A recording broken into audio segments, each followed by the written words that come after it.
പറഞ്ഞ അശ്വന്ത് കോക്കൊക്കെ ഉണ്ടല്ലോ, നിങ്ങൾ നോക്കിക്കോ, കുറച്ച് കഴിയുമ്പോൾ റിവ്യൂ വരുമ്പോൾ കണ്ടോ, അശ്വന്ത് കോക്കൊക്കെ നാശിച്ച വയസ്സ്. ഹായ് ഓൾ, ദിസ് ഈസ് കോക്ക് കങ്കുവ.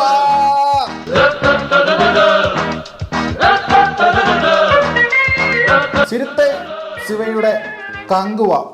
കങ്കുവ തനിക്ക് എന്തുവാ?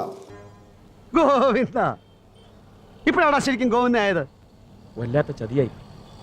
നിനക്ക് കുഴപ്പമില്ല, എന്നെ ഇവിടെ പലർക്കും അറിയാം. ഇതുപോലൊരു ഊമ്പിയ സിനിമ എന്ന് പറഞ്ഞു കഴിഞ്ഞാൽ അങ്ങനെയൊക്കെ വഴിയില്ല. ഇതിന്റെ എല്ലാ മേഖല, ഇതിന്റെ സ്ക്രിപ്റ്റ്, പൊന്നോ.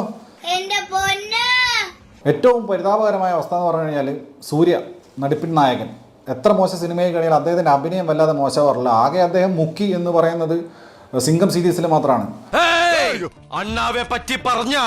പക്ഷെ ഇതിലുള്ള മുക്കൽ എന്ന് പറഞ്ഞു കഴിഞ്ഞാൽ മൈദ പൊറോട്ടയും ബീഫ് ഫ്രൈയും ചിക്കൻ പാർട്സും കൂടെ ഒരുമിച്ച് കഴിച്ചിട്ട് പിറ്റേന്ന് പോയാൽ പോലും ഇതുപോലെ മുക്കൂല. അതുപോലത്തെ മുക്കൽ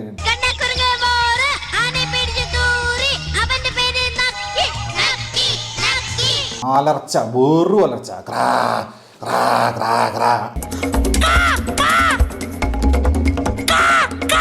ചിരുത്തെ ശിവ ആൻഡ് ടീം എന്ന് പറയുമ്പോൾ എനിക്ക് തോന്നുന്നു നമ്മുടെ ടീമ ബിനീഷ് ബാസ്റ്റും കൂടെ ചേർന്നിട്ടാണ് ഇത് സംവിധാനം ചെയ്തതെന്ന് തോന്നുന്നത്. ഏതോ ഒരു മുതുകിളവി കിടന്ന് എന്തൊക്കെയോ പിച്ചും പേയും പറയുന്നു. അമ്പിളി മാമനെ കാണിച്ച അങ്ങനെ മനുഷ്യന്റെ കഥ ബന്ധം എന്നെല്ലാം പറഞ്ഞിട്ട് അത്ര മോശമൊന്നും അല്ലല്ലോ. അല്ല, പക്ഷെ നായിയാക്കാൻ പറ്റില്ല. അമ്മായിയമ്മയുടെ റോൾ കൊടുക്കാം. അമ്മായിമ്മയായിട്ട് അഭിനയിക്കുന്നതിന്റെ അമ്മായിമ്മനെ പോയി വിളിച്ചിട്ട് വാടാ. എവിടെ കയറി കണ്ടാലും കങ്കുവ തൂങ്ങിയിരിക്കും. എവിടെ കയറി കണ്ടാലും അടുത്ത വർഷത്തെ ഓണത്തിന് കുടുംബശ്രീയുടെ വടംവലി മത്സരത്തിന് കങ്കുവയെ വിളിച്ചു കഴിഞ്ഞാൽ ഒരു സൈഡിൽ കങ്കുവ മാത്രം മതി. നമ്മുടെ ദീപം കുടുംബശ്രീയിലെ അംഗമായ സുശീല അവറുകളുടെ കുടവടി മത്സരമാണ്, കുടമുഹൂർത്ത മത്സരം ആണ് ഇനി നടക്കാൻ പോകുന്നത്. ഈ പറഞ്ഞ അന്തകാലവും ഇന്തക്കാലവും ഒരുമിച്ച് കാണിക്കാൻ തുടങ്ങി. മനസ്സിലായില്ലേ? അന്തകാലം കാണിക്കുമ്പോൾ ഓക്കെ, ഒരു അപരാധം സഹിച്ചിരുന്നേക്കെന്ന് വിചാരിക്കുമ്പോൾ ഇന്തക്കാലം, പ്രസന്റ് ടൈം, കാട്ടപരാധം. തത്തയെ പഠിപ്പിക്കുമ്പോൾ എല്ലാം ഞാൻ പഠിപ്പിച്ചതല്ലേ, പറ്റില്ലെങ്കിൽ അവിടെ വെച്ച് പറഞ്ഞുകൂടായിരുന്നു. പറ്റില്ലെന്ന് ഇവിടെ വന്നപ്പോ എന്റെ കൈയും കാലും വിറച്ചു പോയി ഗോവിന്ദൻകുട്ടി.